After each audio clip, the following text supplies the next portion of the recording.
여러분 안녕하십니까? 여러분 수양회가 참 은혜롭고 좋지요? 예. 우리가 말씀을 들을 때 또 하나님 말씀과 가까이 할 때 제일 행복한 것 같습니다. 오늘 성경 말씀 빌립보서 2장 말씀 보도록 하겠습니다. 빌립보서 2장 5절 말씀부터 읽도록 하겠습니다.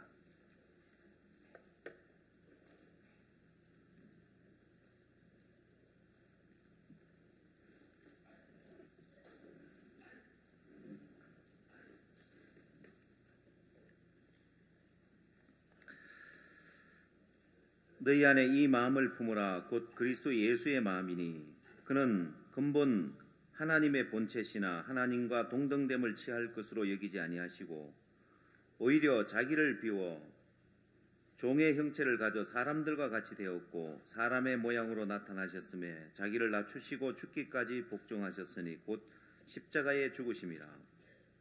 이러므로 하나님이 그를 지극히 높여 모든 이름 위에 뛰어난 이름을 주사 하늘에 있는 자들과 땅에 있는 자들과 또 땅 아래 있는 자들로 모든 무릎을 예수의 이름에 꿇게 하시고 모든 입으로 예수 그리스도를 주라 시인하여 하나님 아버지께 영광을 돌리게 하셨느니라. 11절 말씀까지 읽겠습니다. 오늘 이 빌립보서 2장 말씀에는 너희 안에 이 마음을 품으라고 했습니다. 곧 그리스도 예수의 마음이니 왜 이 마음을 품으라고 했냐면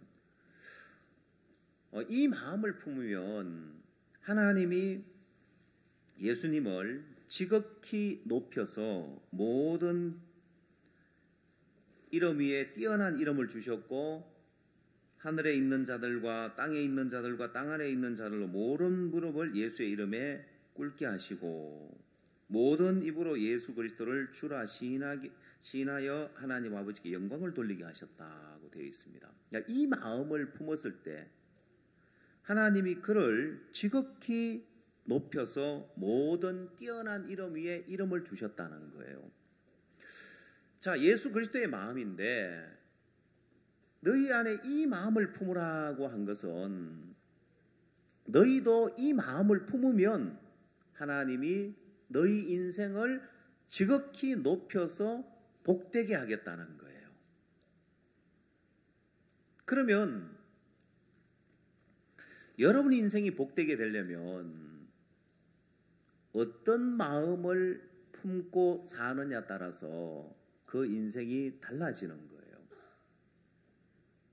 너희 안에 이 마음을 품어라.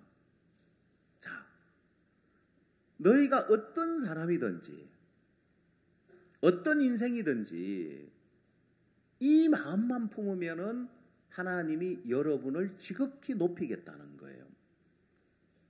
근데 사람들은 하나님이 품으라고 하는 이 마음과 반대되는 마음을 품고 사는 거예요. 그래서 불행해지고 그래서 고통하는 인생을 살게 되어져 있는 거예요. 여러분 오늘 이 말씀에서 이 마음을 품으라 했는데 그 중에 저는 오늘 여러분에게 7절 말씀에 보면 오히려 자기를 비워 종의 형체를 가져 사람들과 같이 되었고 사람 모양으로 나타나셨음에 자기를 낮추시고 죽기까지 복종하셨으니 곧 십자가에 죽으심이라 했는데 자, 자기를 비우고라는 말씀이 7절에 나와 있습니다. 자기를 비우는 이 마음, 이 삶, 그리고 자기를 낮추시고라고 되어 있는데 자, 비우고 낮추는 삶.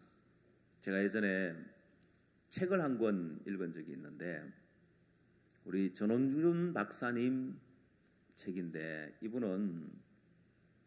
이분이 지은 책인데 비우고 낮추면 반드시 낫는다는 책이었습니다.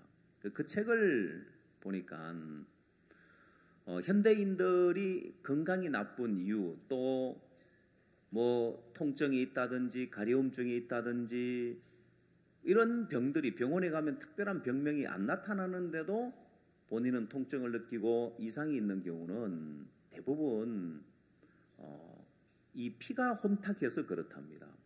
만병일독이라는 말이 있는데 만 가지 병은 한 가지 독에서 비롯된다는, 그 독이 피가 혼탁해서 피가 더러워서 그렇다는 거예요.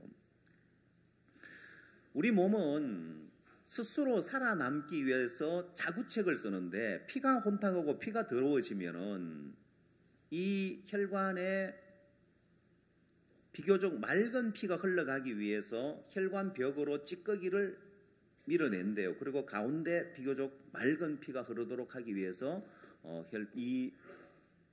이런 작용을 한다는 거예요. 그래서 고지혈증이 있는 사람들은 그냥 고지혈증이 문제가 아니라 피가 더러워서 벌써 이 몸은 생명을 유지하기 위한 자구책으로 혈관 속에 있는 피 속에 있는 찌꺼기를 혈관 벽으로 밀어서 고지혈증이 생기는 거예요. 그게 이제 점점 쌓이면은 동맥경화가 되고 결국 혈관이 자꾸 좁아지니까 혈압을 올리게 되는 거예요. 왜? 몸 구석구석까지 피를 공급하기 위해서는 혈압을 올려야 되는 거예요. 여러분 집에 수돗물이 위층에 안 나오면 어떻게 해야 돼요? 수압을 높여야 되죠. 예, 그것처럼 몸도 생명을 유지하기 위해서 이 혈압을 올려야 되는 거예요. 그럼 사람들은 혈압 올라가면 어떻게 합니까? 혈압약 먹죠. 혈압을 낮추는 거예요. 그러면 오히려 뇌졸중이 올 확률이 더 높답니다. 그래도 혈압이 높아 쭉쭉 그렇게 피가 흘러가야 되는데 그 혈압을 낮추면은 찌꺼기가 더 많이 쌓여가지고 어느 날 그 찌꺼기가 똑 떨어져 나가서 혈관을 막으면 뇌졸중이 된다는 거예요. 그러면 혈압약을 안 먹으면 또 뇌에 꽈리가 생겨가 터지면 또 뇌출혈이 일어나서 또 위험해질 수도 있어요. 이러지도 못하고 저러지도 못하는데 근본 원인은 피를 맑게 해야 된다는 거예요. 그래서 그러면 어떻게 해야 되느냐? 비우고 낮추면 반드시 낫는다는 그 책 제목이 있는데 그거는 건강에 대한 거예요. 저는 오늘 여러분들에게 비우고 낮추면 반드시 복되게 된다. 여러분 영혼에 복을 주려고 합니다. 좋지요? 예. 자, 현대인들이 너무 많은 영양분을 섭취하고 너무 많은 걸 채워서 이제 비워야 된다는 거예요. 건강을 위해서는. 그리고 비우고 낮춰야 이제 병이 낫는데 사실 이 육체에 관한 것보다 더 심각한 문제가 뭐냐면 사람들의 마음에는 전부 다 비우고 자신을 비우고 낮추는 삶이 아니라 뭔가 자꾸 자기를 세울 만한 조건을, 자기를 높일 만한 조건을 자꾸 채우고 있고 그리고 자기를 높이고 있는 거예요. 자, 그래서 인생이 가면 갈수록 우리나라를 예를 들면은 우리나라는 가정을 참 중시 여기고 옛날에는 저희들이 해외 나가면 뭘 자랑했냐면 한국은 이혼율이 낮다고. 그래서 한번 시집을 가면은 그 집 귀신이 되라 해가지고 아무리 시집살이가 힘들어도 친정으로 돌아오면은 출가 외인 해가지고 받지 않으면서 그렇게 예로부터 우리나라는 그런 가정을 중시 여기고 가정이 참 화목하고 이혼율이 낮다고 자랑했는데 지금은 어디 가서 자랑을 못해요. 우리나라가 잘 살게 되면서 이혼율이 급증해버렸고 자살률이 급증해버렸고 우리나라의 국민들에게 행복도를 측정해보면 100위 밖으로 밀려나 있는 거예요. 우리나라 경제력은 이제 10대 경제 강국이 되었다고 할 정도로 우리나라 경제는 전 세계에서 가장 빠른 속도로 경제 성장을 이루었습니다.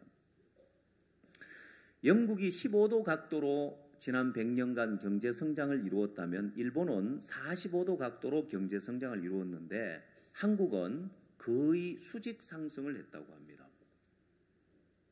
1950년대 가장 가난한 나라에서 이제 경제 10대 강국 안에 들 정도로 부자 나라가 됐습니다.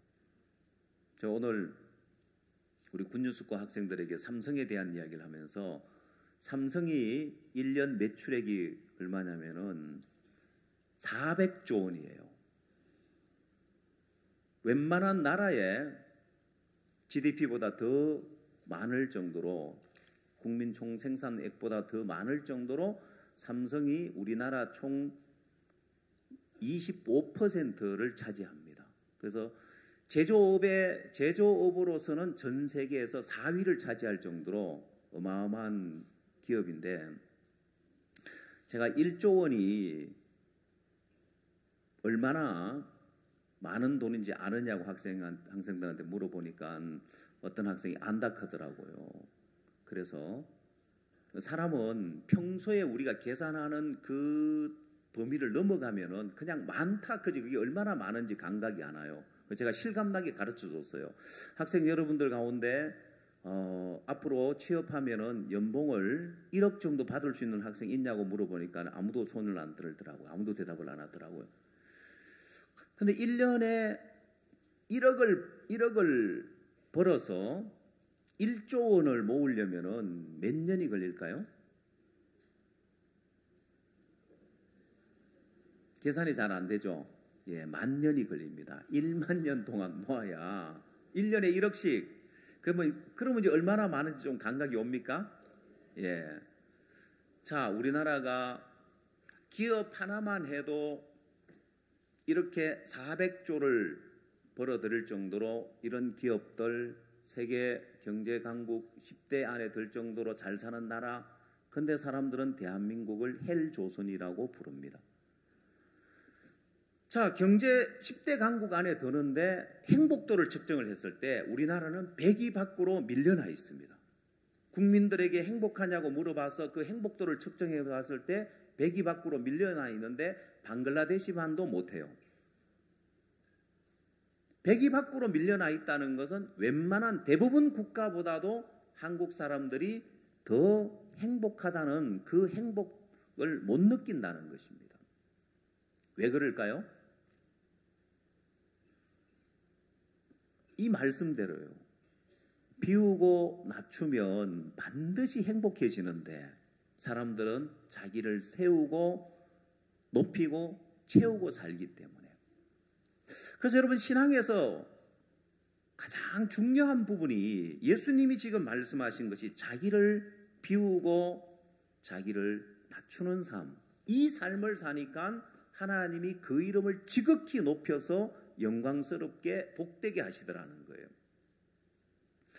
그럼 오늘 여러분 인생도 여러분이 뭔가 다른 조건을 갖추어야 만족하고 행복할 수 있는 것이 아니라 이 삶을 하나 배우면은 여러분 인생도 너무 행복해질 수 있습니다.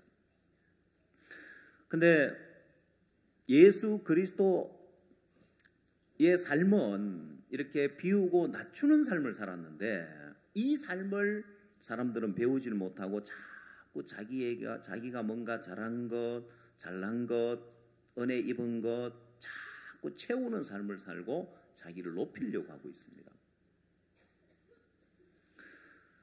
때로 신앙을 하면서 사람들은 내가 하나님의 은혜를 입었다, 또 하나님 역사를 경험했다. 예, 은혜 입는 것도 참 감사한 일이고 또 하나님 역사를 경험하는 것도 감사하지만 그 안에 사단은 하나님의 은혜를 입을 때, 또 하나님 역사를 경험할 때 사단은 꼭 사람들의 마음에 독을 집어넣어요. 내가 그래도 하나님의 은혜를 입었다, 또 하나님 역사를 경험했다, 하나님 일하심을 경험했다. 사단이 사람들의 마음에 독을 넣어서 그걸 은혜 입었다는 것 속에 독이 있는 거예요. 사단이 그렇게 독을 넣어놓기 때문에. 그래서 은혜 입은 사람의 마음에 가보면 어떤 마음이 작용하냐면은 허무한 마음이 작용하는 거예요. 오래전에 박 목사님께서 이현목 목사님이 마산에 계실 때 마산에 예배당을 잘 지었습니다. 그리고 안 믿는 일가 친척 가족분들이 오셔서 야, 우리 조카가 예배당을 짓는다는데 한번 가보자 해서 가서 보고는 큰 예배당을 짓고 있어요. 그냥 조그마한 그냥 예배당을 짓는데 큰 예배당을 짓고 있으니까 다들 놀라워하고 마음을 열고 가셨다는 거예요. 근데 박 목사님께서는 자네 허무한 마음 가지면 망하네라고 하신 거예요. 은혜를 입어서 예배당을 잘 지었는데 박 목사님은 사단이 그 마음에 독을 집어넣는다는 걸 아시는 거예요. 허무한 마음을 넣어줘서 망하게 만든다는 거예요. 자, 그래서 우리가 자기를 비우는 삶을 살 줄 모르면 은혜를 입고 하나님 역사를 경험하고 신앙 안에서 쓰임을 받고 복음 안에서 교회 안에서 직분을 받고 쓰임을 받고 신앙을 하다가 어느 날 망하는 거예요. 어느 날 또 대적이 되는 거예요. 그게 허무한 마음을 제할 줄 몰라서 사단이 마치 독을 넣어놨는데 그 독을 제할 줄 몰라서 비우지 못해서 망하는 거예요. 그래서 예수님은 자기를 비워하는 것처럼 당신을 비우는 삶을 살았다는 거예요. 자, 그래서 여러분이 어떻게 그러면 나를 비우는가? 이 비우는 삶을 배우지 않으면은 은혜 입은 것 때문에 망할 수 있고 하나님 역사를 경험한 것 때문에 망할 수 있는 거예요. 여러분, 보고라는 생선이 있습니다. 여러분, 보고 드셔보셨습니까? 예. 근데 보고 잘못 먹으면 죽는 거 알아요? 예, 보고는 피나 알을 먹으면은 독성이 있어서 죽어요. 잘못 먹으면. 저는 어릴 때 바닷가에 살았는데 낚시를 하다 보면은 보고가 잡혀요. 근데 보고가 잡히는 날은 고기가 안 잡혀요. 이 보고 때문에 다른 고기들이 안 잡힙니다. 그래서 보고를 잡으면 그 보고를 잡아서 야, 이 맛있는 고기하고 가서 먹는 게 아니라 다 버려요. 왜? 아니 바닷가에 아니 다른 고기도 많은데 뭘 이걸 목숨 걸고 이 고기를 왜 먹냐? 잘못 먹으면 죽는데 그렇게 생각을 했어요. 그러다가 나중에 어른이 돼서 복지리를 한번 먹어봤습니다. 근데 너무 맛있는 거예요. 야, 이렇게 시원한 국물 이렇게 맛있을 수가. 이래서 사람들이 복요리를 먹구나. 여러분, 이 보고 요리가 그렇게 맛있는 요리인데 독을 제하지 못하면 어떻게 돼요? 치명적이고 죽는 거예요. 여러분, 신앙을 하면서도 사단은 우리가 하나님 앞에 은혜 입는 것도 복된 일이고 교회 안에서 쓰임을 받는 것도 복된 일이고 하나님 역사를 경험하는 것도 복된 일인데 꼭 독을 집어넣는 거예요. 그러면 그 독을 제할 줄 모르면 어떻게 될까요? 예, 은혜 입은 것 때문에 망한다니까요. 여러분, 오늘 여러분들이 예배를 시작할 때 CLF 영상을 보셨습니까? 예, CLF 홍보 영상을 봤는데 여러분 참 감사하지요. 우리가 전 세계적으로 이 CLF를 통해서 많은 목사님들에게 복음을 전했습니다. 그리고 그 나라에 대표할 만한 대표급 비숍 목사님들, 그러니까 목사님들을 가르치는 위에 목사님을 비숍 목사님이라고 부릅니다. 또 그 위에 비숍들을 가르치는 목사님들이 있어요. 아치비숍이라 해가지고 비숍들 위에 비숍, 그러니까 그 나라를 대표할 만한 큰 목사님들이죠. 그러니까 세루하다 목사님 같은 이런 분 한 분 와서 복음 듣고 우간다에 돌아가셨는데 우간다에 돌아가셔서 박 목사님을 초청을 했는데 만델라 스타디움에 10만 명을 모아서 목사님에게 마음껏 말씀 전하게 하신 거죠. 그러면 10만 명만 말씀을 들었느냐? 아니요. 그 말씀이 생중계로 우간다 전역에 나갔으니까 사실 몇 천만 명에게 복음을 전할 수 있었던 거죠.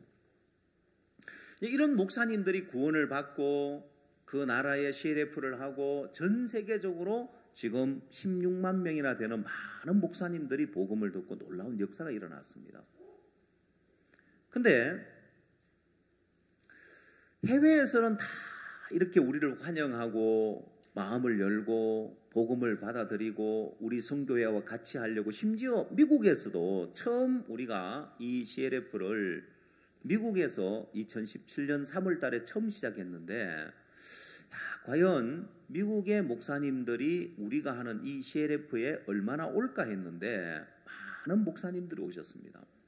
첫날 이 CLF 프로그램의 강사진을 소개하는 시간이 있었습니다. 한국에서 간 우리 목사님들이 강사진으로 한 분 한 분 이번에 무슨 과목을 맡은 누구 목사님, 무슨 또 파트를 맡은 누구 목 소개를 했는데 첫날 그렇게 소개하고 나서 둘째 날 개인적으로 오신 목사님들과 자유롭게 이제 상담하는 시간이 있었는데 제가 미국 목사님을 한번 만나서 상담을 하는데 그 목사님이 뭐라고 따지냐면은 컴플레인을 하는 거예요.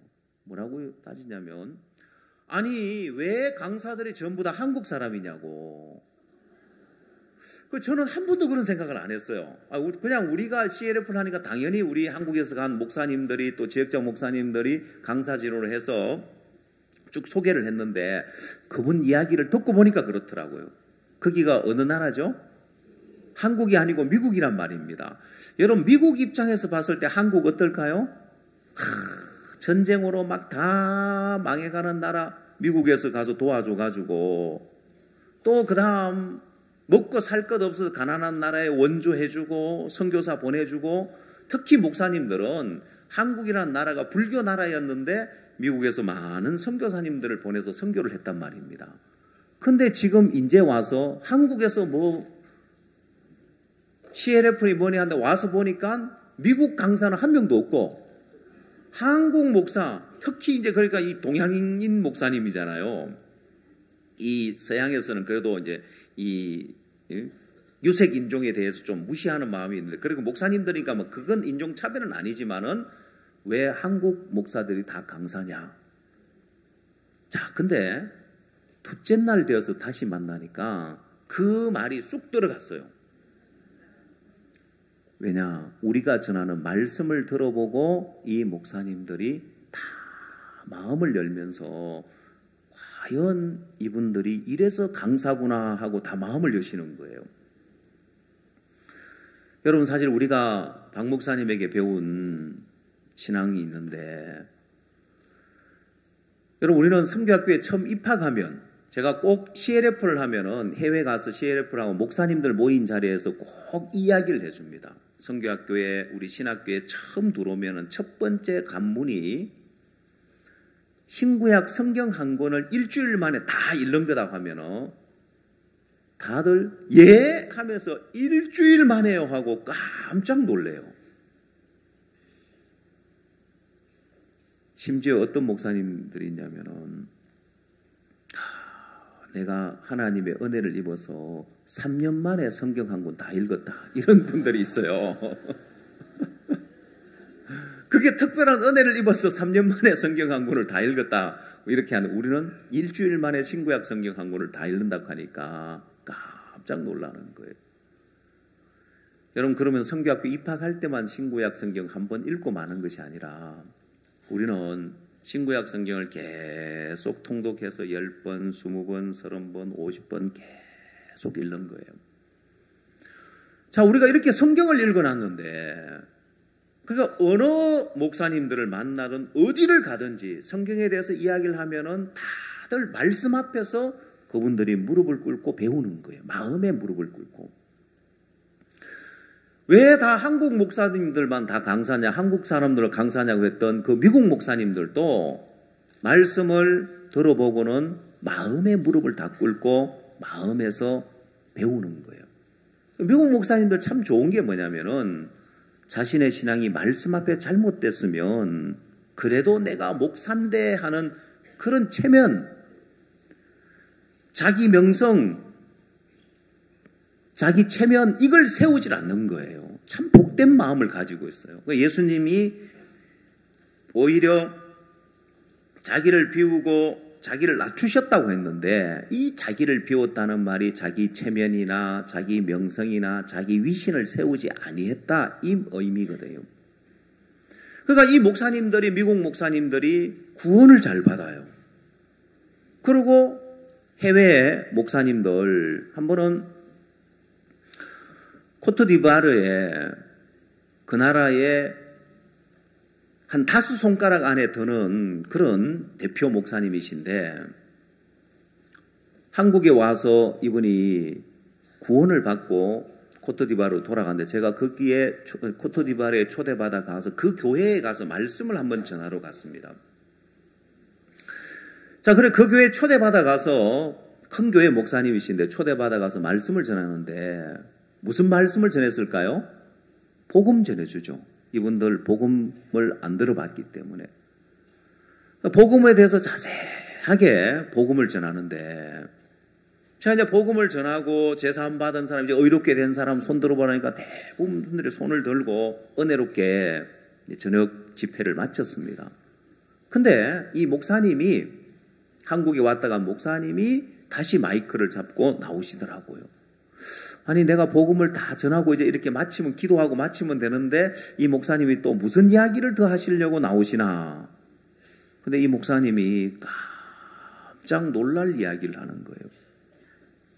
거기에 우리 코트디부아르 교회 합창단 또 현지 목회자들 인근에 있는 선교사님들 같이 갔었는데 거기에 함께 간 우리 형제자매님들은 합창단이나 우리 형제자매님들 또 현지 목사님들은 우리가 신앙을 가르치는 것보다 거기서 은혜 입은 것 때문에 놀라운 마음의 변화가 올 정도로 이 목사님이 깜짝 놀랄 이야기를 하시는 거예요. 뭐라고 이야기하셨냐면 여러분 저도 한국 가서 이 말씀 듣고 이번에 구원받았습니다 하는 거예요. 여러분 교인들 앞에 목사가 그래도 그 나라를 대표하는 대표급의 목사님인데 이런 말 하기 쉽지 않잖아요. 근데 외국의 목사님들은 이렇게 말씀 앞에 자기를 비우고 낮추고 순수해요. 아닌 건 난 구원 아니었다고 이렇게 이야기를 해요. 그러고 뭐라고 하냐면은 자기 교인들 앞에 여러분 목사 아무것도 아닙니다.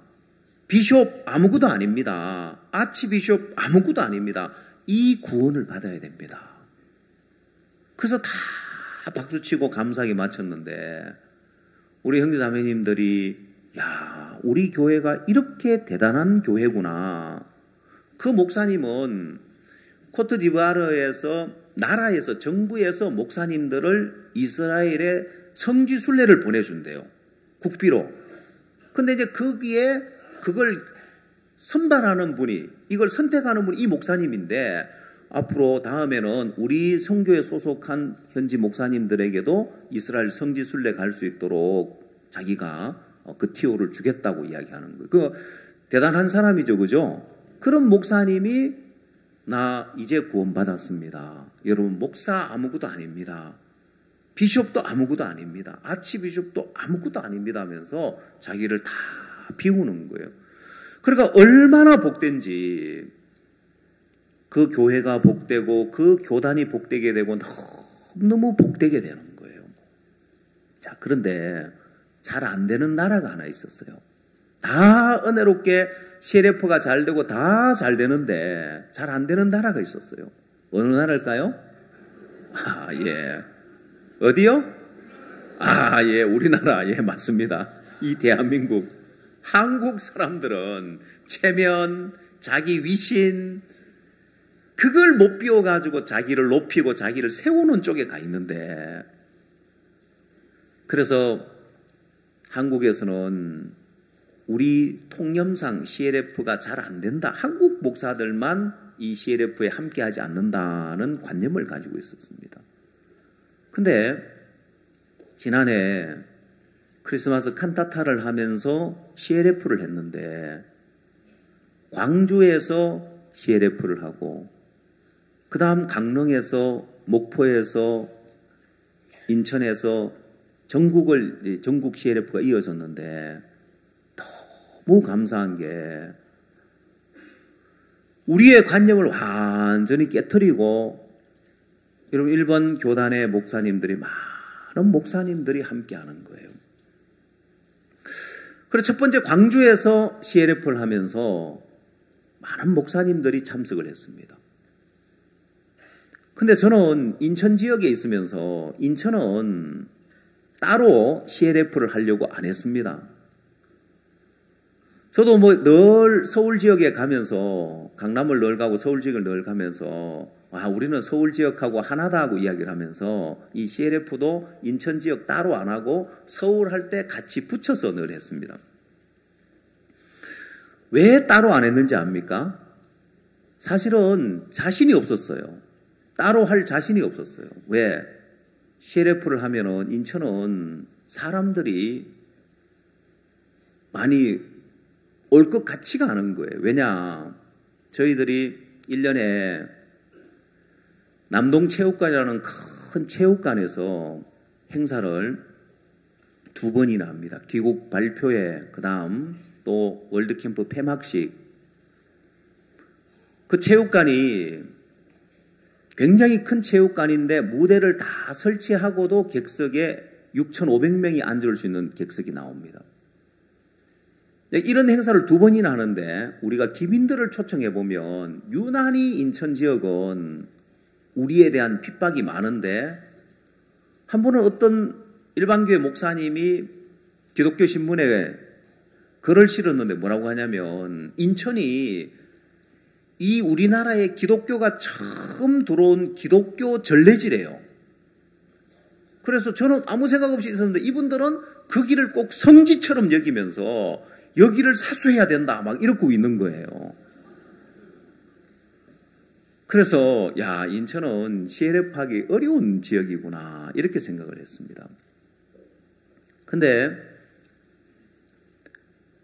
제가 매일 아침 박 목사님 강남 계시면 늘 우리가 강남에 가서 선교회 일들을 하고 하는데 아침에 가니까 목사님이 광주 가서 CLF가 너무 은혜로웠다.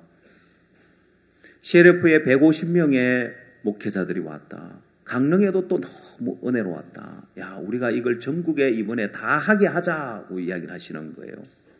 사실 그 말씀이 있기 전에 제 아내가 저한테 여보 우리도 CLF 따로 해야 되는 거 아니야? 하고 묻길래 아니 우리는 서울하고 같이 해. 내 마음에서 이제 할 자신이 없고 부담스러워서 이제 그 이야기를 했는데 제 아내가 또 뭐라고 하냐면 아니 당신은 다른 건 목사님 말씀 그대로 잘 받으면서 왜 이건 안 받냐 하더라고요. 속으로 엄청 찔리는 거예요 보면은. 그래서 마음에 찔리긴 하지만 그래도 우리는 따로 CLF를 한 적이 없고 늘 서울하고 같이 하다 보니까 목회자도 몇 명 안 되고 올 사람도 별로 연결되는 별로 없고 해서 안 하려고 했는데 목사님 말씀을 박 목사님 말씀을 들으니까 이제 더 이상 물러갈 수 없는 거예요. 그래서 막 급히 장소를 알아보고 CLF를 이제 준비를 했습니다. 근데 막상 CLF를 딱 하고 보니까 실상은 CLF를 하기 가장 좋은 지역이 우리 인천 지역인 거예요. 왠지 아십니까? 이번에 각 지역마다 가장 많은 목회자들을 초청한 목사님이 계시는데 어느 한 교단의 목사님이신데 이분이 다니면서 자기 교단에 속한 목사님들 많은 목사님을 초청해서 CLF에 초청을 한 거예요. 뭐 45명씩 어떤 데는 또 20명씩 많은 목회자를 초청. 이분이 어디에 사느냐? 인천 지역에 사는 거예요. 아니 지금 전국을 다니면서 CLF를 지금 다 돕고 있는 목사님이 인천 지역에 있는데 얼마나 일하기 좋아요. 그 다음 언론사에서 24개 언론사에서 왔습니다. 신문방송협회가 있는데 그 협회에서만 15명의 기자분들이 오셨습니다. 거기는 기독교 신문도 있고 정경신문도 있고 경찰신문도 있고 여러 신문사가 신문방송사가 있는데 기독교 언론들도 많았습니다.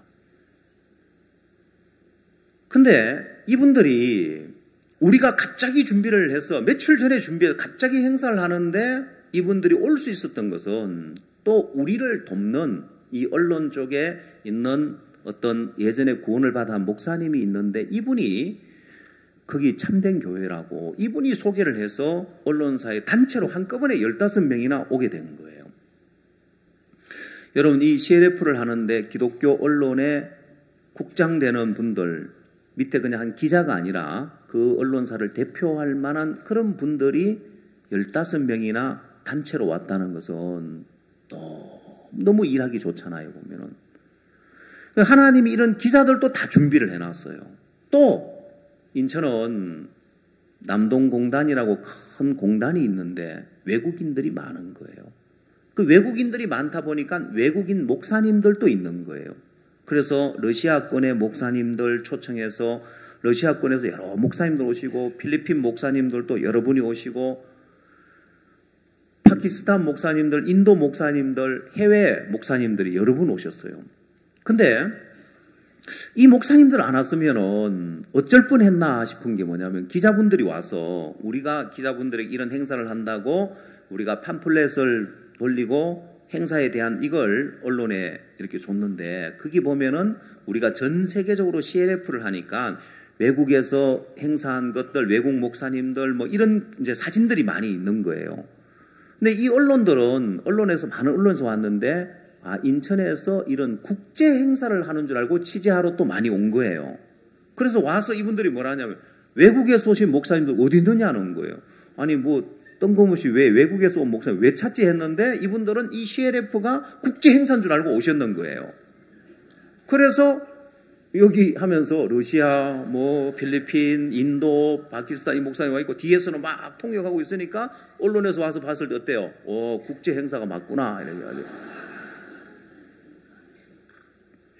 자, 그래 왔는데 중요한 것은 과연 이분들이 이제 목사님, 박옥수 목사님 말씀을 전할 때 반응이 어떨까 이제 그게 궁금한 거예요.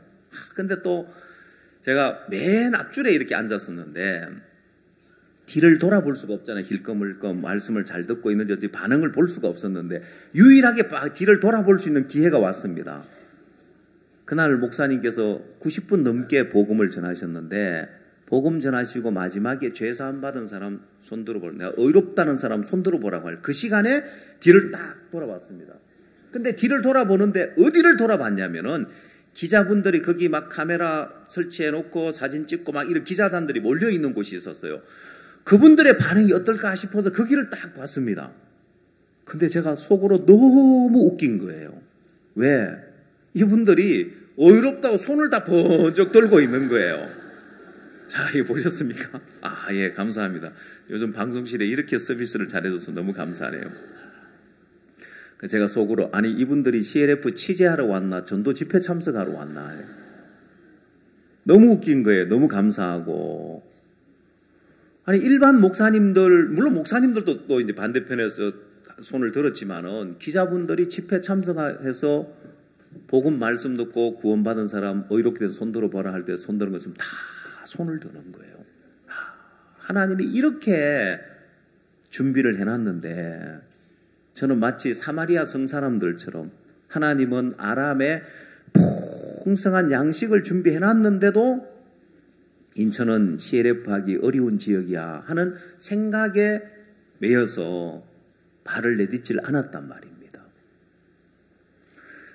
여러분, 인천에서 많은 기자들이 구원받고 그 중에 문흥일 목사님 형님도 그때 복음을 듣고 서울 CLF도 복음을 듣고 그 마음의 변화가 와서 그뿐만 아니라 이 신문방송협회 회장님께서 우리 이한규 목사님이 서울 CLF 행사 때 우리가 만든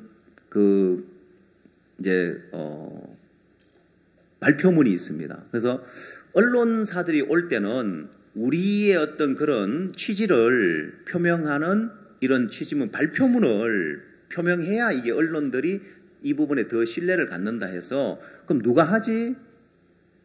그럼 이한규 목사님이 하면 좋겠다. 그럼 이한규 목사님을 직책을 그럼 뭘로 하나 해가지고 사무총장 하지 해가 졸지에 이한규 목사님 하루아침에 사무총장이 돼버렸어요. 네, 우리는 이렇게 직분을 그냥 하루아침에 이렇게 또 만듭니다, 보면은. 근데 아무도 반대 안 해요. 왜? 우리는 이 예수님 말씀처럼 자기를 세우기보다는 자기를 비우고 자기를 낮추는 신앙의 길을 가야 되기 때문에. 그래서 이한규 목사님이 사무총장이 그날 됐는데 다른 분들은 저분이 CLF에 이렇게 사무총장이시구나 하고는 재밌습니까? 반응을 해주시니까 너무 감사하네요. 그래서 그 신문방송협회 회장님이 이한규 목사님에게 자기 사무실로 와서 이런 부분에 좀 더 이야기를 해줄 수 있겠느냐 초대를 한 거예요. 초청을 받아서 그 사무실에 가니까 이 신문방송협회 회장님하고 다른 또 몇몇 언론에 있는 분들 모시고 이한규 목사님에게 뭐라고 하냐면 제가 솔직히 이 말씀 더 듣고 싶어서 목사님을 초대했습니다 하면서 진지하게 이 복음의 말씀을 더 듣고 싶다면서 쭉 들으시는 거예요. 여러분 너무너무 감사한 일들, 축복된 일들, 그때 연결된 필리핀 목사님들이 또 이번 강릉에 박우수 목사님 지금 수양의 강사로 있는데 오늘 오후 3시에 CLF를 또 했는데 필리핀 목사님들이 강릉까지 또 참석을 하셨어요. 우리가 러시아권의 목사님들을 CLF에 초청했는데 다른 분 우리가 초청할 사람 더 있는데 한 번 더 모이자 해서 우리가 호텔에서 따로 또 한 번 이 러시아권의 목사님들을 위해서 CLF를 또 한 번 더 했었거든요. 그래서 CLF로 끝난 것이 아니라 그 위에 복된 일들이 쭉 계속 이어지고 있는데 자 이렇게 하나님이 역사하시고 하나님이 은혜를 베푸시면 저는 예전에는 하나님의 은혜를 입었다고 은혜를 제 마음에 채웠습니다. 하나님 역사를 내 마음에 채웠단 말입니다. 근데 성경을 보면 자기를 비우는 삶, 자기를 낮추는 삶을 살 때 복되다고 했는데 나는 그냥 은혜 입은 걸로 이건 하나님 역사니까 하나님 일하신 거고 하나님 역사고 너무나 복되게 은혜롭게 됐으니까 은혜를 입었다, 하나님이 도우셨다, 감사하다 이걸 내 마음에 채우고 살았습니다. 근데 그것이 내 마음을 흐뭇하게 만들고 내 마음을 교만하게 만들고 아무짝에 쓸모없는 사람, 자신을 믿게 만들어서 아무짝에 쓸모없는 사람이 되게 만드는 거예요. 자, 그래서 하나님은 내가 종 앞에 가서 종과 함께 종의 인도를 받고 가까이 가서 신앙을 해보면 나를 비우지 않을 수 없는 것이 내가 은혜를 입었다가 아니라 나는 복음 앞에 대적자인 거예요. 왜? 나는 이 하나님 이렇게 다 준비해놨는데 CLF를 하려고 했어요? 안 하려고 했어요? 안 하려고 했단 말입니다. 우리는 서울 가까이 있으니까 서울하고 같이 하지 하는 이 마음 가지고 안 하려고 했다는 거예요. 며칠 앞까지 나는 안 하려고 하는 마음이었는 거예요. 그런 내 마음은, 그런 나는 복음의 대적자로 서 있는 난 거예요. 은혜 입은 나이가 아니라 은혜 입은 걸로 나를 세워야 할 것이 아니라 내가 종 앞에 가니까 나를 비우게 하시는 거예요. 저는 전에 그냥 하나님 역사니까 하나님 은혜 입히셨으니까 그냥 은혜를 간증하고 하나님 역사를 간증하고 같이 기뻐하고 같이 감사하고 같이 즐거워하면서 그냥 충만하게 하나님 은혜를 입었고 하나님 도우셨다고 이렇게 넘어갔는데 그게 나를 망하게 하는 거예요. 하나님은 우리에게 자기를 비우는 삶을 이 마음을 품으라. 예수님은 당신을 세우고 당신을 높이는 삶이 아니라 당신을 비우고 당신을 낮추는 삶을 사서 하나님이 그를 지극히 높였는데 나는 지금까지 잘못된 신앙의 길을 걸어왔구나. 제가 이런 부분에 강하게 발견했던 적이 또 있는데 인천에서 우리 군유숙고 학생들이 귀국 발표를 할 때였습니다. 제가 우리 교회 형제자매님들에게 늘 어떤 이야기를 하냐면 우리가 지금까지 해왔던 대로 하는 것은 타락이다 하고요. 지금까지 해왔던 대로 하면 타락이고 우리는 매번 또 새로운 시도를 하고 새로운 일을 해야 된다. 제가 늘 그렇게 이야기하면서 귀국 발표회는 저희 인천 예배당에서 저희 예배당이 1300석이니까 인천의 예술회관이 1300석입니다. 그래서 웬만한 장소보다 보다 우리 예배당이 더 좋기 때문에 예배당에서 귀국 발표를 늘 해왔어요. 그러다가 아니 내가 형제 자매님들에게 해왔던 대로 하면 타락이라고 이야기하면서 늘 이 교회에서 우리 예배당에서 이 귀국 발표를 하는 게 외부의 사람들 초청하기도 어렵고 그런데 그래서 언젠가 체육관에서 한번 행사를 해야 되겠다 싶어서 저희 교회 인천에서 아시안 게임을 하면서 이 아시안 게임을 위한 체육관들이 많이 지어졌는데 저희 교회에서 5분 거리에 체육관이 몇 개가 있는 거예요. 그래서 늘 지나다니면서 봤는데 저 체육관이 몇 석이나 되는지를 몰랐습니다.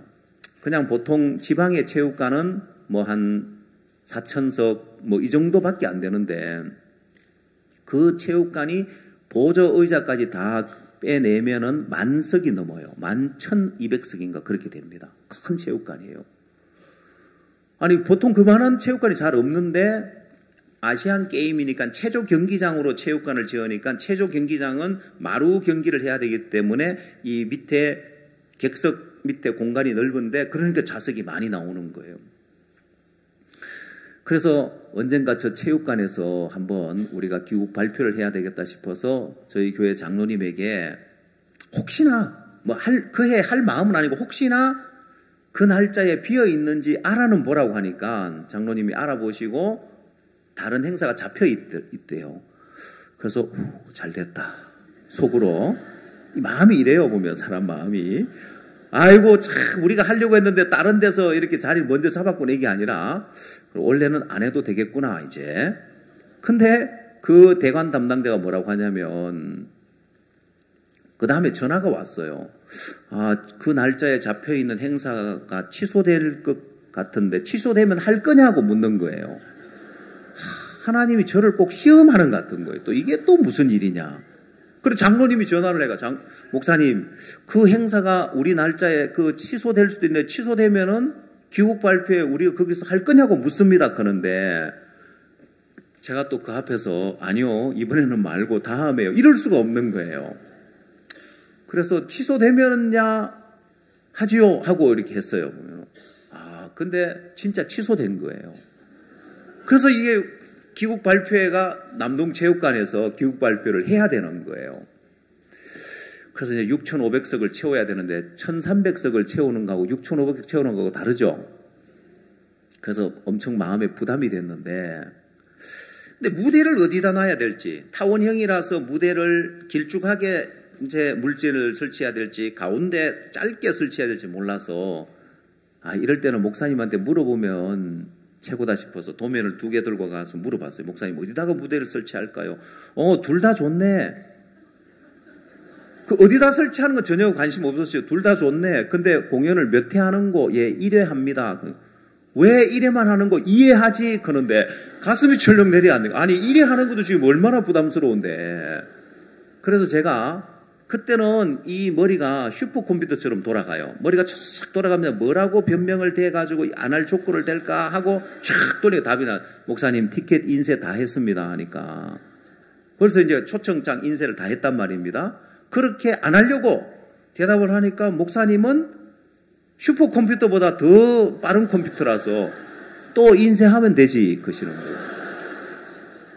그래서 제가 할 말이 없어가지고 예 하고 이제 13,000석을 채워야 되는데 10배죠. 1,300석에 10배를 채워야 되는데 그래서 일단 우리 지역 목사님들에게 문자를 보냈습니다. 단톡방에다가 이번 남동체육관에 2회 공연을 합니다 하고 탁 보냈어요. 아무도 대답을 안 하는 거예요. 유일하게 한 분이 탁 답변을 했습니다. 안산에 계시는 장영철 목사님이 뭐라고 2글자를 탁 올렸어요. 대박. 네. 여러분들은 실력에서 아멘이라고 올렸을 거라 하는데 우리 사역자님 그렇게 실력하지 않습니다. 보면. 그러면 장영철 목사님이 대박이라고 2글자를 올린 이유는 뭘까요? 예? 너무 감사하네. 야, 정말 하나님 우리에게 이런 축복을 주시다니 너무 감사합니다. 내가 대박이라고 썼을까요? 예. 기가 막혀가지고.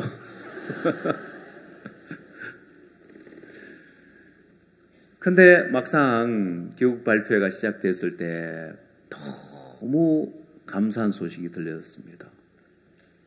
2회 공연을 하는데 오후 3시 반 공연과 저녁 7시 공연 2회 공연을 하는데 오후 공연에 없던 공연이죠. 원래 저녁 공연만 있었는데 오후 공연에 저희 또 장로님이 연락이 와서 목사님 자리가 부족합니다.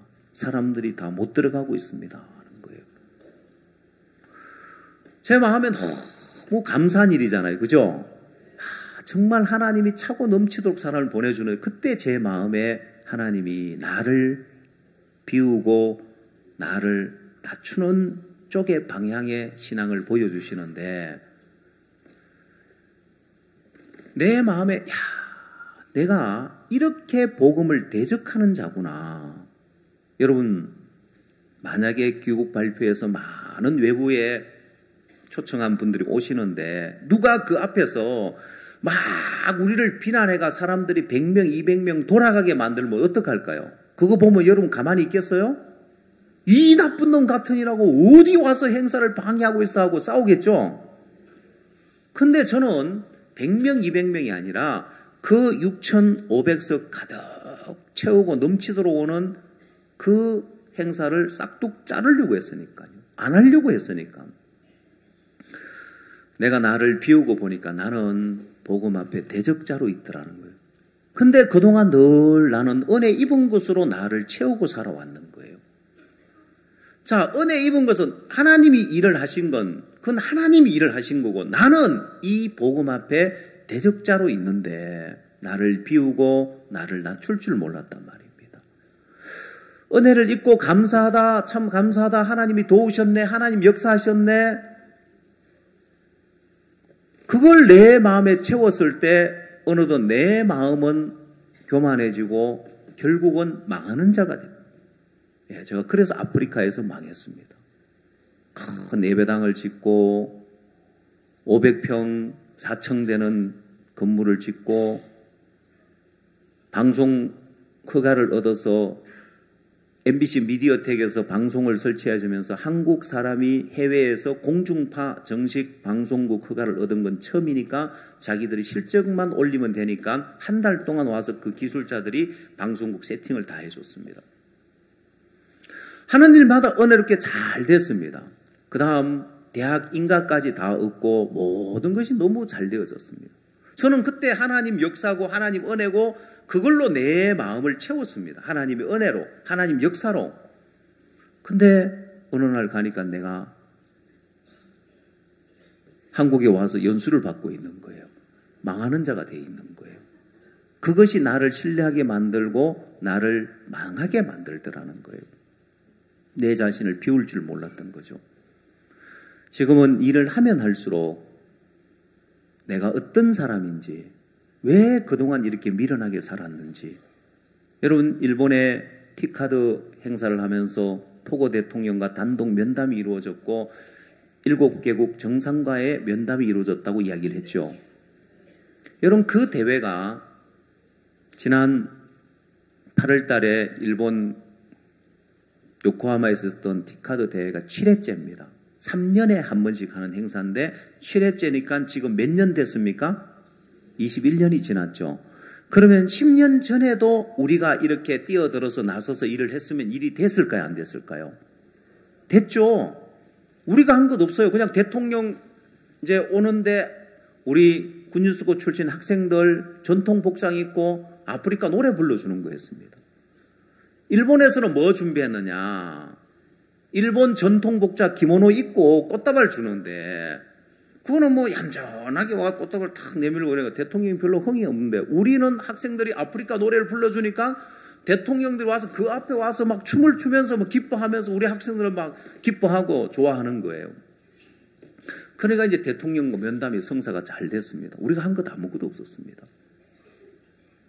10년 전에도 20년 전에도 이렇게 일을 할 수 있었는데 왜 우리가 진작 이렇게 일을 안 했던가? 여러분, 이번에 토고 대통령과의 면담 이후에 제가 토고 선교사님에게 빨리 장관님에게 이야기하셔서 각 부처의 국장들 모아서 국장들 마인드 교육을 합시다. 지난날 돌아보면 배냉에 박 목사님께서 대통령을 만났고 대통령을 만났을 뿐만 아니라 대통령이 우리에게 땅을 주고 거기에 우리가 센터를 지어서 병원도 짓고 병원도 하고 학교도 이런 센터가 지어졌다는 이야기를 여러분 들어보셨죠? 근데 대통령이 바뀐 거예요. 야, 이번이 대통령이 이제 바뀌고 다른 대통령, 다른 정권이 들었으니까 지금은 오히려 전 정부가 하던 일이라고 해가지고 현 정부에서 안 도와주고 있어요. 어려운 거예요. 그 일을 보면 야, 우리가 일을 너무 잘못했다. 그때 배냉 대통령을 만나고 배냉 대통령이 현직 대통령을 계실 때 목사님에게 훈장도 주고 이렇게 했는데 여러분 그때 우리가 나서서 일을 했으면 얼마든지 일을 할 수 있었는 거예요. 그리고 그때 국장들, 각도, 강요들 교육을 했더라면 지금도 우리를 아는 사람, 우리에 대해서 마음을 열고 있는 많은 정부 사람들이 있겠죠. 근데 그렇게 일 안 한 거예요. 왜? 너무 미련하고 어리석었어요. 그래서 이번에 토고의 대통령을 만나고 난 이후에 빨리 가서 그 각 부처의 국장급 교육을 하려고 준비를 하고 마음을 쏟고 있는데 뒤를 돌아보면 이 복음 앞에 너무 미련하고 어리석게 살아온 것밖에 없는 거예요. 근데 왜 그리 미련하게 살았을까? 그 전에는 그것도 모르고 몇몇 은혜를 입으면 그 은혜 입은 걸로 나를 채우고 사는 거예요. 나를 높이고 사는 거예요. 예수님은 당신을 비워서 오히려 자기를 비워 7절 말씀 오히려 자기를 비워 종의 형체를 가져 사람들과 같이 되었고 사람의 모양으로 나타나셨음에 자기를 낮추시고 죽기까지 복종하셨으니 곧 십자가에 죽으심이라. 자, 이름으로 하나님이 그를 지극히 높였다는 거예요.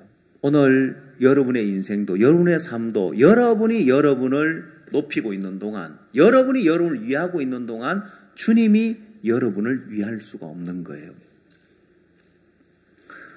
한 번은 사역자 연수 교제를 하는데 박 목사님께서 교만한 사람의 마음이 머무는 곳이 있고 실패한 사람의 마음이 머무는 곳이 있다는 거예요.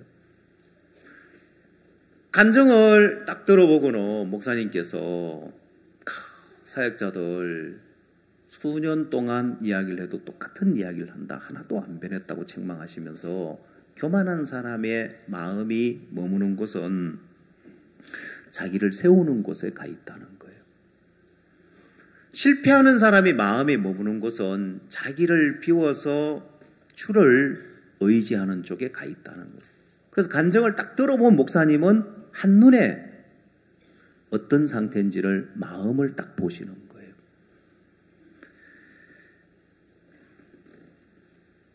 그래서 잘난 사람을 통해서는 예수님이 나타날 수 없는 부분에 대해서 이야기를 하셨어요. 그러고는 목사님께서 한 사람만 불러오라고 하시는 거예요. 많은 사역자님들이 있는데 한 명만 불러오라고 했어요. 그래서 제가 사역자님들 모이는 데 가서 어떤 한 목사님을 불러왔어요. 눈에 띄는 목사님. 그 목사님은 왜 부르는지 모르고 목사님 직무실로 왔는데 박 목사님 맞은편에 딱 앉고 바로 옆에 여모 목사님 딱 앉고 바로 또 그 옆에 제가 딱 앉고 목사님이 그 사역자 한 명을 딱 불러서 책망하시는 거예요. 그리고 또 목사님 책망 끝나고는 여모 목사님 또 한마디 하시고 또 제가 한마디 하고 이러니까 한 명을 놓고 세 명이 책망을 하니까 제가 옆에서 봐도 그래도 이 목사님이 평소에 좀 목사님 앞에 가도 좀 이야기를 좀 잘 표현하는 분 그날은 뭔가 행설수설하는 것 같아요. 그리고 막 마음에서 목사님 뭐 책망 몰리니까 나름 이제 자기가 이렇게 믿음으로 이제 해보겠다면 어떤 이야기를 하셨냐면 여러분 최요한 간증 들어보셨습니까? 정갈에 물려서 죽어가다가 살아난 간증 아시죠? 그러면서 이 목사님 뭐라고 해요? 나 같으면은 최요한과 같은 그런 형편 앞에서 산다고 일어나라고 못할 건데 그렇지만 나도 내가 자신이 없지만 그래도 목사님처럼 한번 해보겠습니다. 잘 안 될 것 같지만은 그래도 내가 목사님처럼 한번 믿음으로 살아보겠습니다 하고 이야기를 했어요. 믿음으로 살아보겠다는 이야기죠. 그죠? 근데 갑자기 목사님이 그 사역자를 향해서 막 화를 내시면서 자네 하나님 말씀 안 믿어? 자네 하나님 말씀 안 믿고 뭐 믿는 거야? 하고 책망하시는데 그 뒤에 목사님의 그 한 말씀이 내가 그동안 체험한 그 전도사의 간증을 수없이 들었는데 야, 내가 이 이야기 하나조차도 제대로 안 받아들이고 제대로 몰랐구나. 그 뒤에 한마디가 있는데 그게 뭔지 궁금하시죠? 예. 체환 간증은 들어봤습니까? 예, 라이베리아의 정갈에 물려서 심장이 멈추고 죽어가다가 목사님이 여호와를 앙망하는 새 힘을 얻으리라는 그 말씀으로 말씀 교제를 해주고 이 말씀 믿으면 일어난다. 너 일어나라고 하신 그 간증이고 또 실제로 병원에서도 다 포기하고 심장이나 2번이나 먹어져서 이제 이 사람은 안 됩니다. 이제 가망이 없습니다 하고 데려가라고 했는데 기적적으로 이제 살아난 이야기. 늘 들었고 저는 하나님 역사한 이야기를 간증하고 아 정말 하나님 놀랍게 죽어가는 생명을 살리셨다. 그렇게 간증으로 그냥 들었는데 하도 많이 들어서 우리나라에서 이야기를 많이 들으면 하는 말이 있죠. 한 번만 더 들으면 100번이다. 그래서 그런 말 하죠. 그죠? 수없이 들었는데 목사님이 우리에게 가르치는 정말 놀라운 믿음의 세계를 가르치고 있었는데 말귀를 못 알아들었더라고요. 자, 그렇게 책망하시면서 목사님 뭐라고 하시냐면은 자네 말씀 안 믿고 뭐 믿어? 하면서 내가 보기에 최요한이 죽을 것 같은 게 뭐가 문제가 돼? 하나님 말씀에서 새 힘을 얻으려면은 살아나는 거야. 제가 그 말씀을 들으면서 나는 지금까지 목사님은 믿음의 사람이니까 최영환이가 심장이 멎었고 병원에서 안 된다고 하는데도 목사님은 믿음으로 일어나라고 했고 종의 믿음대로 살아났다. 이렇게 생각을 했는데 그날 다른 걸 하나 발견을 했습니다. 왜 그 사역자는 목사님 나 같으면 최요한 같은 그런 형편에 있을 때 일어나라고 살아나고 자신이 없지만은 잘 안 될 까지 그래도 목사님처럼 믿음으로 한번 살아보겠습니다 하고 한 그 마음이 곧 내 마음인데 나도 같은 마음인데 왜 나 같으면 먼저 선교사님에게 통화를 해서 지금 상황이 어떤 상황이냐고 어떠냐고 예 목사님 아프리카산 정갈에 쏘였습니다. 이 정갈은 독이 너무 강해서 쏘인 즉시 오지 않으면은 너무 늦게 와서 약이 없고 해독제도 없고 병원에서 가망이 없다고 합니다. 심장이 2번이나 먹고졌는데 심폐소생술을 해서 겨우 살아났는데 지금 맥도 떨어지고 혈압도 떨어지고 지금 체온도 떨어지고 죽어가고 있습니다. 그럼 내가 볼 때 이 사람이 살 것 같아요? 안 살 것 같아요? 여러분 볼 때 살 것 같아요? 안 살 것 같아요? 그럼 어떻게 했을까요? 그러면 저 같으면 그래 그럼 우리가 하나님의 은혜를 바라고 기도합시다. 이래 했을 것 같은 거예요. 산다 소리를 못하고. 근데 목사님은 우리와 다른 믿음을 갖고 있으니까 특별히 믿음의 종이니까 그런 형편을 안 보고 최요한이가 산다 일어날 거라고 이야기하시다고 생각했는데 그날 목사님은 내가 보기에 최요한이가 죽을 것처럼 보이는 게 무슨 상관이 있어? 하나님 말씀에서 산다고 하면 사는 거야. 목사님 당신이 보기에도 죽을 것처럼 보일 수 있었구나. 근데 그게 안 중요한 거예요. 왜? 내 보는 거, 내 판단을 안 믿으니까. 말씀의 판단을 믿으니까 산다고 이야기할 수 있었던 거예요. 야, 이게 목사님하고 다른 거구나.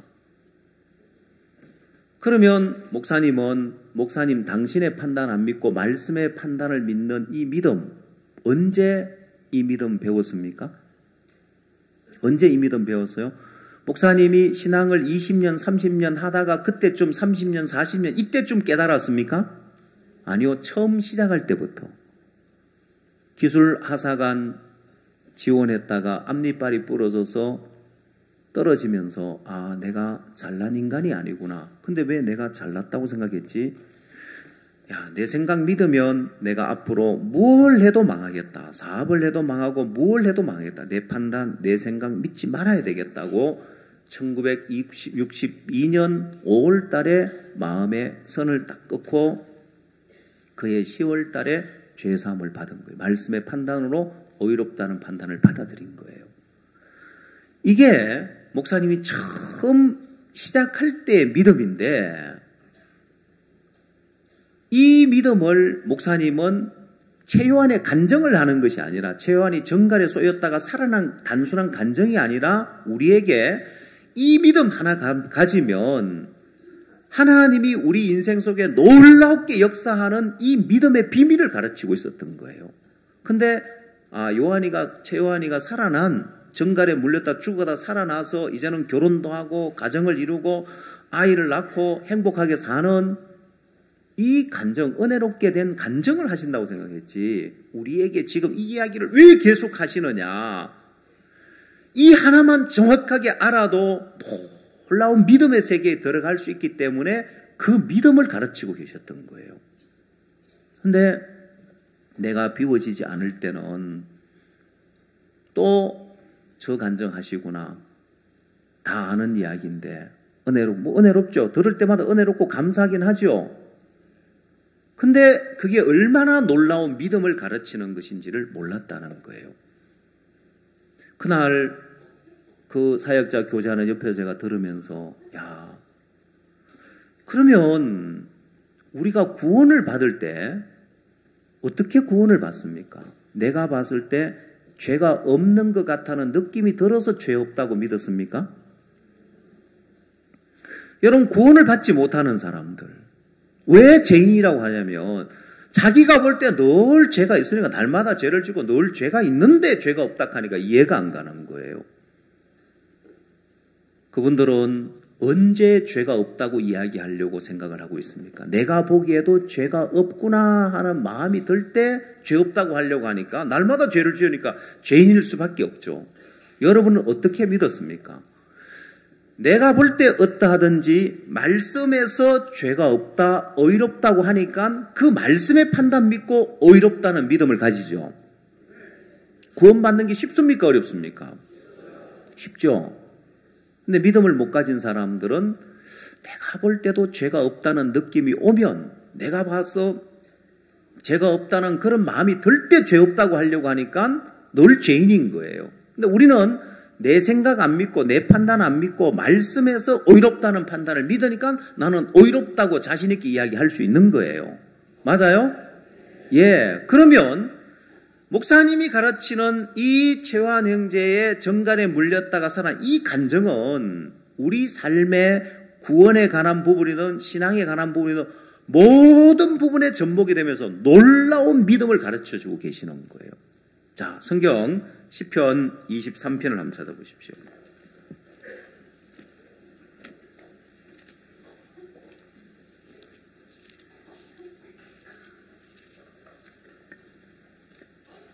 (23편) 1절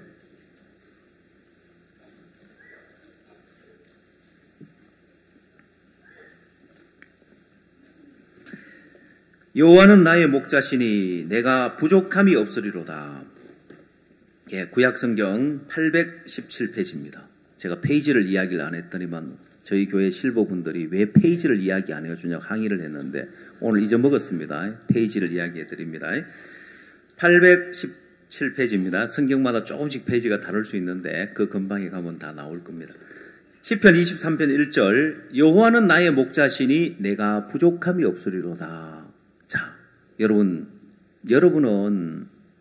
여호와가 나의 목자가 되셨습니까? 근데도 부족함이 많죠? 나는 이래서 부족하고 저래서 부족하고 이것도 부족하고 저것도 부족하고. 자, 그러면 여러분이 언제 다윗처럼 여호와는 나의 목자시니 내가 부족함이 없으리로다고 말할 수 있겠습니까? 언제요? 내 삶에 내가 볼 때 부족함이 없어졌을 때. 그렇죠? 그건 말씀의 판단을 안 믿는 거예요. 여러분, 말씀의 판단을 믿으면 여호와는 나의 목자시니 내가 부족함이 없으리로다 하면 부족함이 없는 거예요. 믿어야 되는 거예요. 여러분 뭘 믿으시겠습니까? 말씀의 판단을 믿으시겠습니까? 여러분의 느낌과 여러분의 판단을 믿으시겠습니까? 말씀의 판단을 믿으면 부족함이 있어요, 없어요? 예, 부족함이 없는 사람이에요. 아멘. 성경 고린도전서 1장 말씀을 하나 더 찾아봅시다.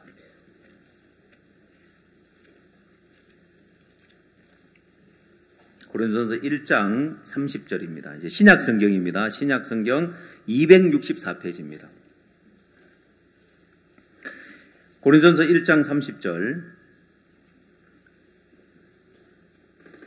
너희는 하나님께로부터 나서 그리스도 예수 안에 있고 예수는 하나님께로서 나와서 우리에게 지혜와 의로움과 거룩함과 구속함이 되셨나니. 자, 여기 이 말씀에 너희는 하나님께로부터 나서 그리스도 예수 안에 있고 했는데 그리스도 예수 안에 있고가 무슨 뜻입니까? 어느 날 박 목사님 말씀을 듣는데 목사님 이 말씀을 전하셨어요.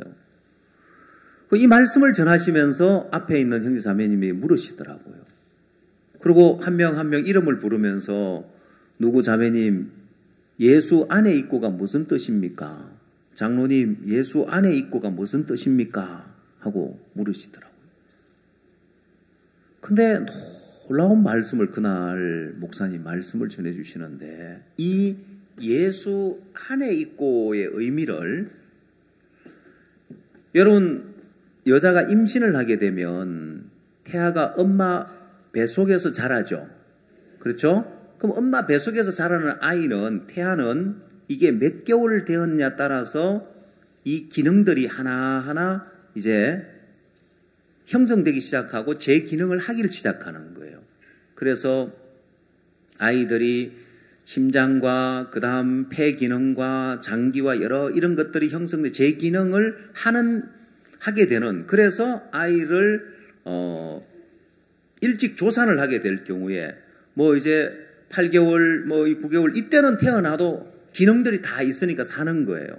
근데 자가 호흡할 기능이 없을 때는 인큐베이터에 넣어서 이 엄마 뱃속과 같은 환경을 만들어서 그것이 자라서 될 때까지 그 인큐베이터에서 키워야 되는 거예요. 자, 그러면 엄마 뱃속에 있다는 것은 그 엄마 안에 있을 때는 부족해도 괜찮고 연약해도 괜찮고 아직 그 기능들이 없어도 괜찮죠. 살아가는데 아무 문제 없죠. 예, 그 예를 드시면서 우리가 예수 안에 있다는 건 그런 의미다.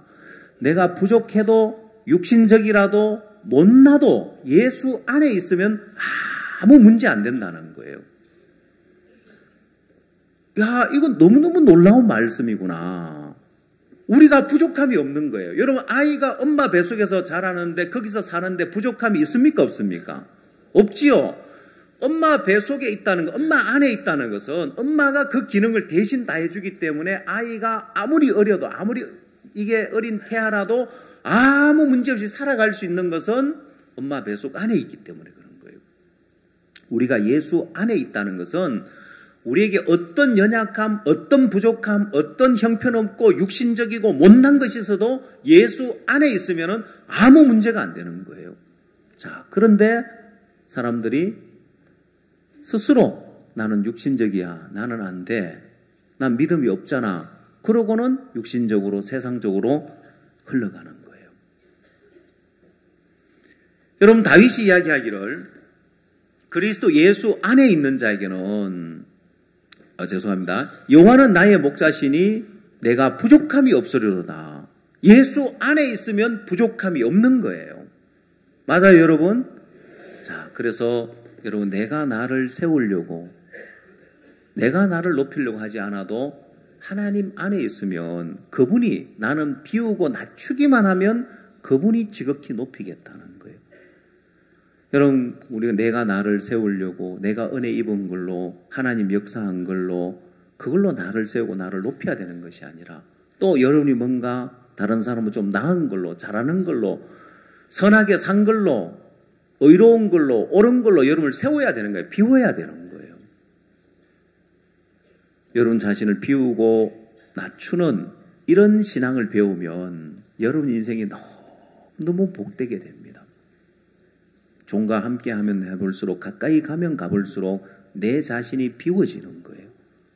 그동안 얼마나 내가 어리석게 살아왔는지, 그동안 내가 얼마나 복음의 대적자로, 복음을 가로막는 자로 살아왔는지, 야, 내가 은혜 입었다는 걸로 나를 높이고 나를 채우고 살아온 삶이 너무 어리석고 미련하면서 내가 하는 일 하나하나마다 내가 왜 이렇게 미련하게 살았고, 왜 내가 이렇게 복음 앞에 대적자로 어리석게 살았을까? 내 자신이 비워지는 거예요. 그러면서 내 자신이 비워지면 비워질수록 이 교회 안에 있는 게 너무 행복하고 종과 함께하는 삶이 너무 행복해지는 거예요. 종이 한마디 한마디 하시는 것이 그냥 우리보다 앞선 분이기 때문에, 또 우리보다 좀 더 앞선 생각을 하고 있기 때문에 우리에게 지시하고 때로는 일을 이야기하고 한마디씩 하는 것이 아니라, 이건 마치 뭐와 같으냐면은 엘리사와 엘리야의 관계와 같은 거예요. 엘리사와 엘리야의 관계, 성경 끝으로 열왕기하 2장 마지막으로 한번 찾아봅시다.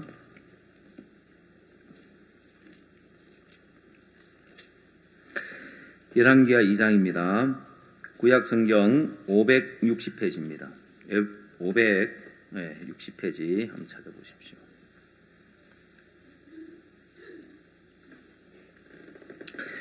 열왕기하 2장. 자, 이 열왕기하 2장에 보면은 엘리사가 엘리야를 따라가는 장면이 나오는데, 승천하기 전에 하나님이 엘리야를 베델로 보내니까 엘리사가 이 베델로 따라가겠다고 하는 거예요. 그러니까 엘리야는 엘리사를 따라오지 말라고 하니까 여호와의 사심과 당신의 혼의 사심을 가리켜 맹세하노니 내가 당신을 떠나지 아니하겠나이다 하고 따라가요. 그 다음 여리고로 보내니까 또 여리고로 따라가고, 그 다음 요단으로 보내니까 요단을 또 따라가서 네가 뭘 원하느냐, 엘리야가 엘리사에게 묻는데 9절 말씀을 보겠습니다. 그놈의 엘리야가 엘리사에게 이르되 나를 네게서 취하시기 전에 내가 네게 어떻게 할 것을 구하라. 엘리사가 가로되 당신의 영감이 갑절이나 내게 있기를 구하나이다. 가로되 네가 어려운 일을 구하는도다. 그러나 나를 네게서 취하시는 것을 네가 보면 그 일이 내게 이루려니와 그렇지 않으면 이루지 아니하리라 하고. 자, 엘리사가 엘리야에게 구한 것이었습니다. 뭘 구했습니까? 9절에 뭘 구했죠? 예, 당신에게 있는 영감이 갑절이나 내게 있기를 구하나이다. 영감을 구했습니다. 그러면 이 영감은 어디에, 누구에게 있습니까? 엘리야에게 있죠? 엘리사도 하나님의 귀한 선지자인데 엘리사에게 영감이 있어요, 없어요? 없어요. 엘리야에게 있는 거예요. 언제 엘리사에게 주어지냐면은 엘리야가 성천할 때 이제 엘리야에 있는 영감이 엘리사에게 주어지는데, 하나님의 종은 우리보다 뛰어난 생각을 가지고 있고 좀 더 깊은 생각을 가지고 있는 차원이 아니고 영감을 가지고 있는 거예요. 그래서 한마디 한마디 이야기하는 이것이 하나님의 영감에서 나온, 사실 여러분 이 CLF를 통해서 16만 명의 목회자들이 참석해서 복음을 들었는데, 이 일도 어느 날 목사님께서 CLF를 하자고 말씀하신 것도 어느 날 목사님이 영감으로 CLF를 하자고 하신 거예요. 여러분, 칸타타, 전 세계의 수많은 사람들이 칸타타를 통해서 공연을 보고 복음을 들었습니다.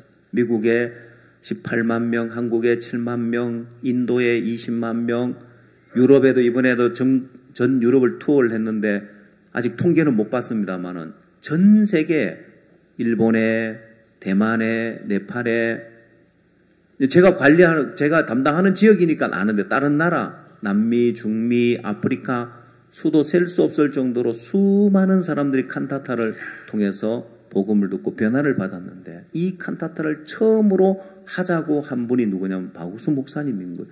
우리는 칸타타가 뭔지도 모를 때 2001년도에 처음으로 칸타타를 시작했는데 저도 목사님이 그때 당시 칸타타를 하자고 그 당시에 합창단의 다른 단장님이 있었습니다. 임단장이라고 있었는데 그분에게 목사님이 칸타타를 하자고 하니까 아직은 아닙니다.